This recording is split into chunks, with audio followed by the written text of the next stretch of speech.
Can I thank all of you for electing me as your Speaker in this 45th Parliament. It's truly a special honour to be chosen. Welcome back to About the House.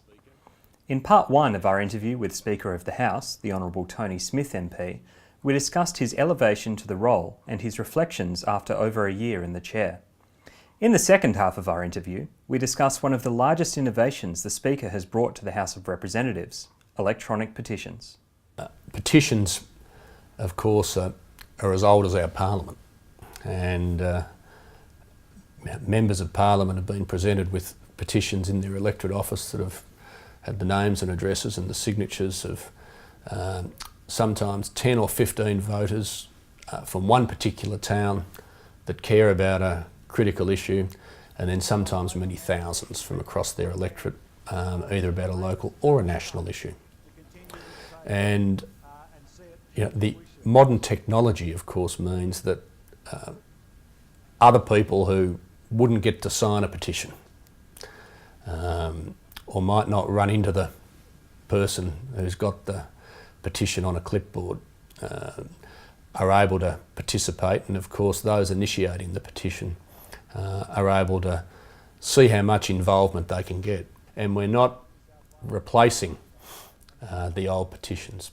The last item of business just yesterday, of course, was the adjournment debate, and my friend and colleague, the Deputy Speaker, the Member for Parkes, tabled more than 46,000, I think it was 46,500 signatures that had been gathered on a health issue in his electorate. And he did that the old-fashioned way, and it really made a statement because he had them there, and of course the clerks then deal with them. So I think having the two systems has strengthened it. As Speaker, Mr Smith chairs the Selection Committee, which arranges the order of business for private members' bills.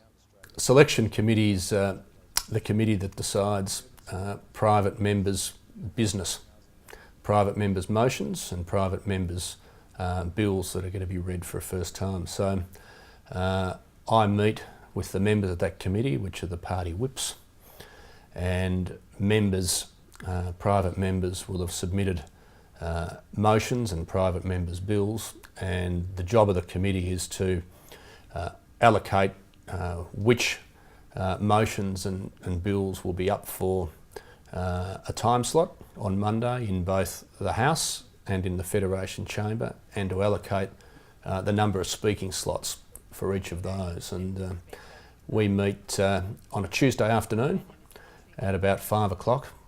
On Wednesday morning, one of the first things I do is table the report of that committee, listing all the business that'll be up the following Monday.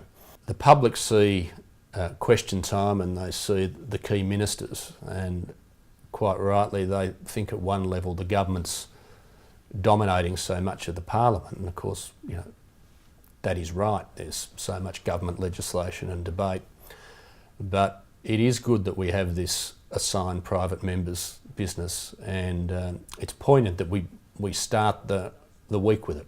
That's how the Monday begins, with private members' business in the House of Representatives.